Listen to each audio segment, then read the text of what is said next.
السلام علیکم۔ بسم اللہ الرحمن الرحیم۔ آج کا سوال ہے کہ میاں بیوی کے حقوق و فرائض کیا ہیں، اور جو خام خواہ ایک دوسرے کو پریشان کرے یا طلاق مانگے یا طلاق دے دے تو اس کے بارے میں اسلام میں کیا حکم ہے۔ تو میرا بھائی دیکھیں،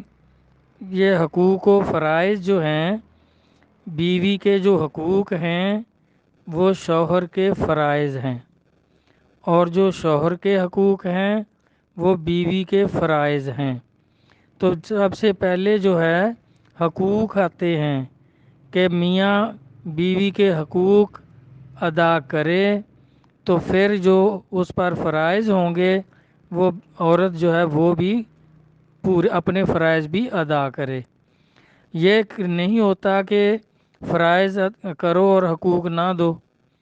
تو اس طرح نبی علیہ الصلوۃ والسلام نے اس کو بالکل خلاصہ حدیث مبارکہ میں بیان فرمایا ہے کہ جس عورت کا، جس بیوی کا خاوند اس پر خوش ہے، یعنی اپنے شوہر کو خوش رکھتی ہے، اس کے حقوق ادا کرتی ہے، تو پھر وہ خوش ہوگا۔ تو وہ اپنے حقوق ادا کرتی ہے تو عورت جنتی ہے۔ اگر نمازوں میں کوتاہی ہوگی، یہ نہیں آپ نے فرمایا کہ اگر نمازوں میں کوتاہی ہوئی ہے تو پھر وہ جنتی نہیں ہے، کیونکہ وہ تو مسلمان ہونے کے لیے نماز، روزہ، حج، زکوٰۃ جو ارکان اسلام ہیں، وہ تو مسلمان ہونے کے لیے وہ ارکان ہیں، فرض ہیں۔ تو میاں کو اگر اپنے شوہر کو عورت خوش رکھتی ہے تو وہ عورت جنتی ہے، اور اگر وہ خوش نہیں رکھتی تو پھر عورت دوزخی ہے۔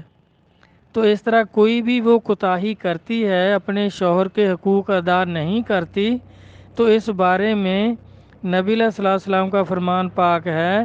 کہ پہلے شوہر جو ہے وہ خود اس کو سمجھائے کہ یہ جو آپ کام کرتی ہیں میرے حقوق پورے نہیں کرتی۔ کسی قسم کے بھی حقوق ہیں،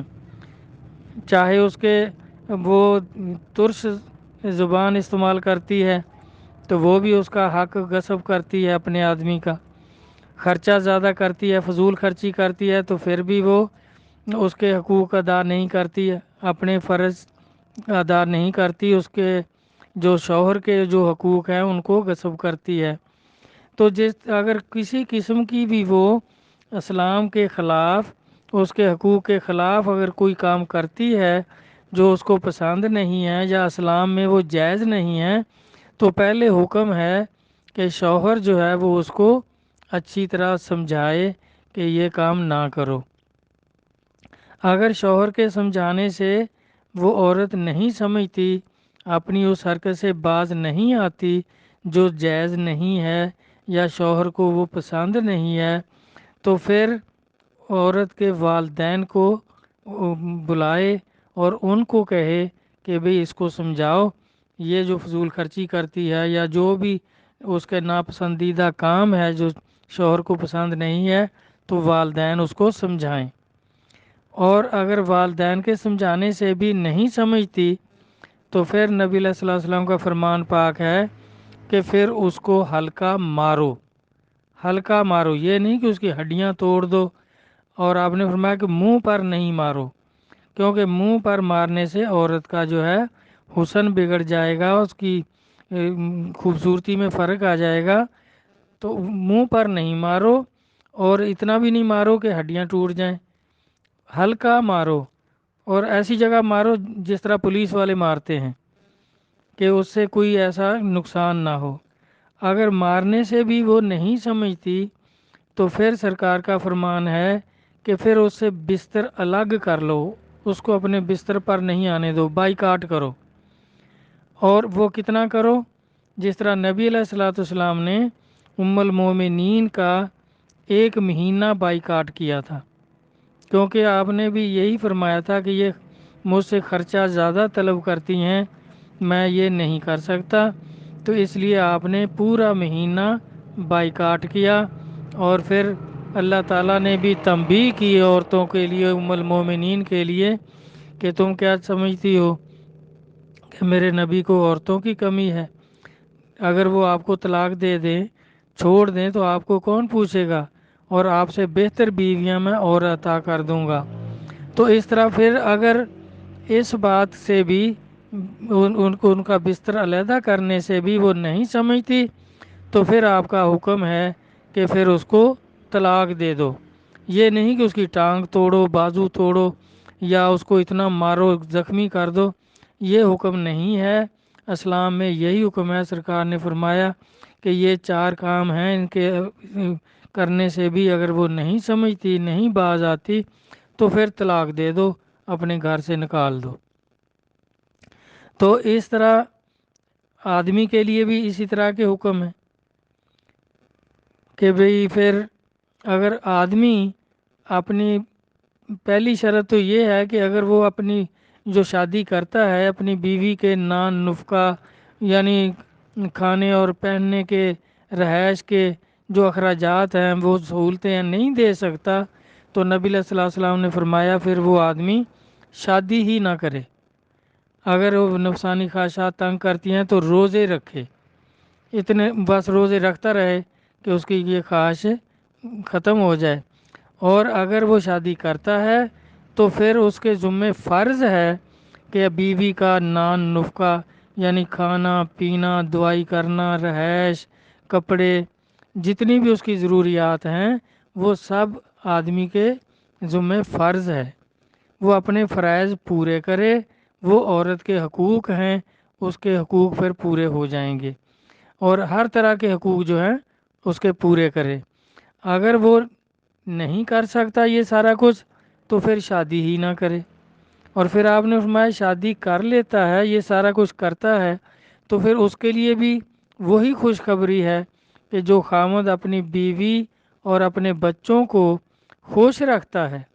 تو نبی صلی اللہ علیہ وسلم نے فرمایا وہ مجھے خوش رکھتا ہے اور اپنے اللہ کو خوش کرتا ہے۔ تو جو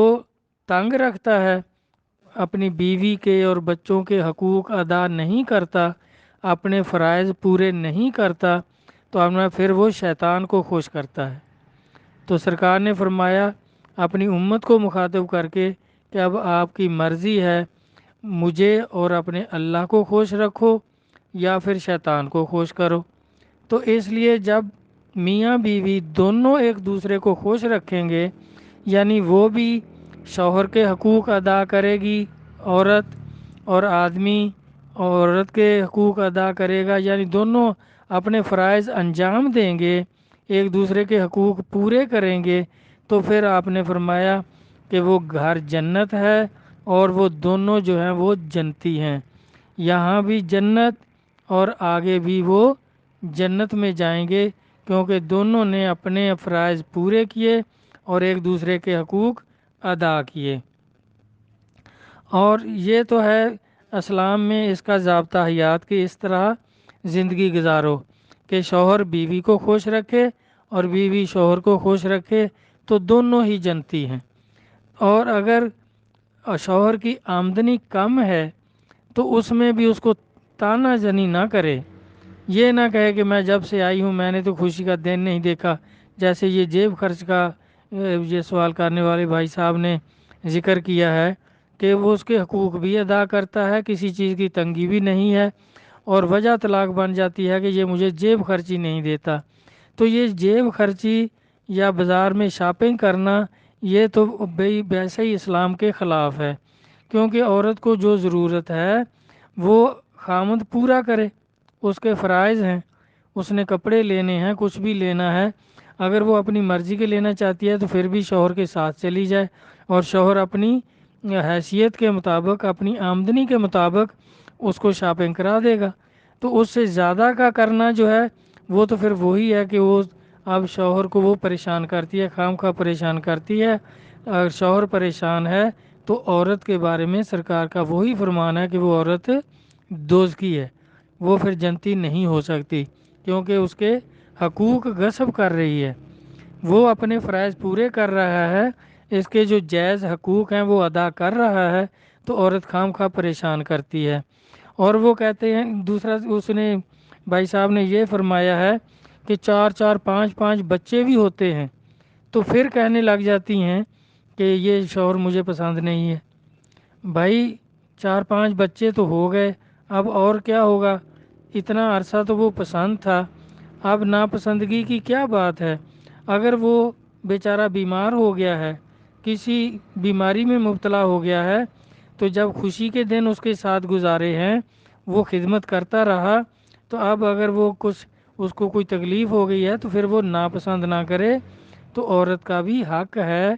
کہ وہ اس کے حقوق پورے کرے، اس کا علاج معالجہ کرے، اب ناپسندیدگی نہ کرے، اس کو پریشان نہ کرے۔ کیونکہ سرکار کا فرمان ہے کہ عورت مرد ایک دوسرے کا لباس ہیں، پردہ ہیں، تو ایک دوسرے کے عیب بیان نہ کریں۔ اب اگر اس میں کوئی کسی قسم کی کمزوری ہو گئی ہے، بیماری ہو گئی ہے، تو اس کا علاج کروانے کی بجائے دیکھیں قرآن پاک میں وہ موجود ہے کہ ایوب علیہ السلام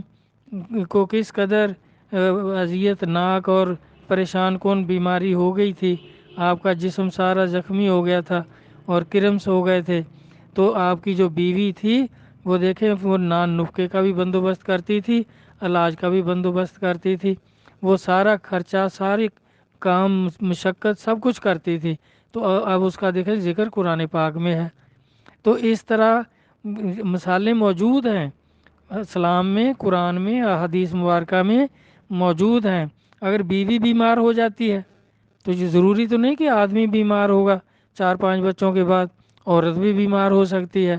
تو پھر یہ بھی نہیں کہ آدمی کہے جی اب میں اس کو طلاق دے دیتا ہوں کیونکہ یہ بیمار ہے، میں نئی شادی کر لوں گا۔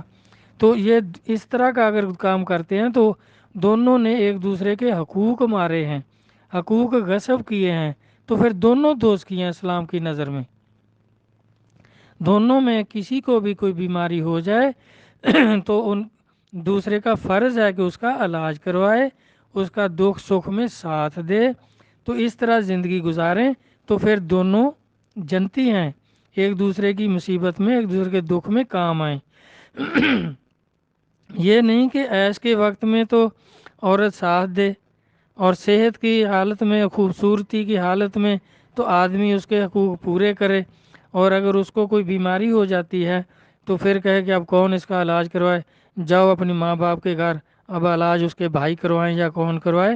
یہ پھر دوزخی ہو جائے گا آدمی، کیونکہ اس کے اب اس نے حقوق جو ہیں وہ ختم کیے ہیں خام خواہ۔ اور اگر عورت حقوق پورے ہونے کے باوجود طلاق طلب کرتی ہے تو پھر بھائی وہ بھی اسلام کی نظر میں صحیح عورت نہیں ہے، صحیح کام نہیں کر رہی، تو پھر وہ اپنے شوہر کو جو ناراض کرے گی تو رسول اللہ صلی اللہ علیہ وسلم کے فرمان کے مطابق پھر وہ عورت دوزخی ہے، کیونکہ اس نے اپنے شوہر کو خوش نہیں رکھا۔ یہ نہیں کہ جوانی کے وقت میں ہی خوش رکھنا ہے یا اول عمر میں خوش رکھنا ہے اور بعد میں جیسے مرضی ایک دوسرے کو پریشان کریں، یہ نہیں۔ بیوی ساری عمر خوش رکھتی ہے تو بھائی عورت جنتی ہے، اور میاں بھی جو ہے آخری عمر تک، جب تک زندہ ہے، جب تک جو کچھ وہ کر سکتا ہے اس کے سارے حقوق عورت کے، کھانے کے، پینے کے اور سب حقوق پورے کرے، تو دونوں جنتی ہیں، گھر جنت ہے، اور آخرت میں بھی جنتی ہیں۔ تو یہ آج کل کا جو رواج ہو گیا ہے، یہ بھائی کئی تو یہ جو نبی پاک نے فرمایا کہ میری امت کے 72 فرقے ہوں گے اور سارے دوزخی ہوں گے، تو یہ ان کے جو مولویوں کے جو ایسے فتوے ہیں کہ جس طرح یہ اب کہ ایک امام صاحب کہتے ہیں کہ 3 دفعہ ایک ہی ٹائم اگر کہہ دیا تو تینوں طلاقیں ہو گئیں، اب رجوع نہیں ہو سکتا، صلح نہیں ہو سکتی، عدت پوری کر کے حلالہ کرنا پڑے گا۔ اور نبی علیہ الصلوۃ والسلام کا فرمان ہے کہ حلالہ کرنے والا، حلالہ کروانے والے دونوں پر اللہ کی لعنت ہے۔ تو لعنتیوں والا کام آپ کئی کراچی میں تو ایک مشہور مدرسہ ہے، وہاں انہوں نے حلالہ سینٹر کھولا ہوا ہے، تو اور اللہ کے رسول اس پر لعنت بھیجتے ہیں۔ بھائی یہ اب یہ اچھے لوگوں کے، مسلمان اسلام پر پابند لوگوں کے کام نہیں ہیں۔ یہ ٹھیک ہے جو کچھ بھی یہ طلاق حق ہے آدمی کا، اور عورت کا بھی کھلا لینا حق ہے، لیکن نبی علیہ الصلوۃ والسلام نے فرمایا کہ یہ جائز ہوتے ہوئے بھی مجھے سخت ناپسند ہے، سرکار نے طلاق کو پسند نہیں فرمایا کہ یہ بہت کبھی عمل ہے، حالانکہ جائز ہے، آدمی کا حق ہے، لیکن آپ فرماتے ہیں مجھے بالکل پسند نہیں ہے۔ کوئی ایسے حالات ہو جائیں جس طرح سرکار نے وہ ترتیب فرمائی ہے کہ پہلے خود سمجھائے، پھر اس کے والدین سمجھائیں، پھر اس کو ہلکا مارو، پھر بستر علیحدہ کر لو، اگر وہ باز ہی نہیں آتی عورت تو پھر مجبوری ہے کہ پھر اس کو علیحدہ کر دو، طلاق دے دو۔ تو میرا خیال ہے اب آپ کا جو سوال ہے اس کی پوری وضاحت ہو گئی ہے۔ اللہ رسول اپنے اور اپنے حبیب کے فرمانات، اولیاء کرام کے اعمال کو سمجھنے کی توفیق عطا فرمائیں، آمین۔ اللہ حافظ۔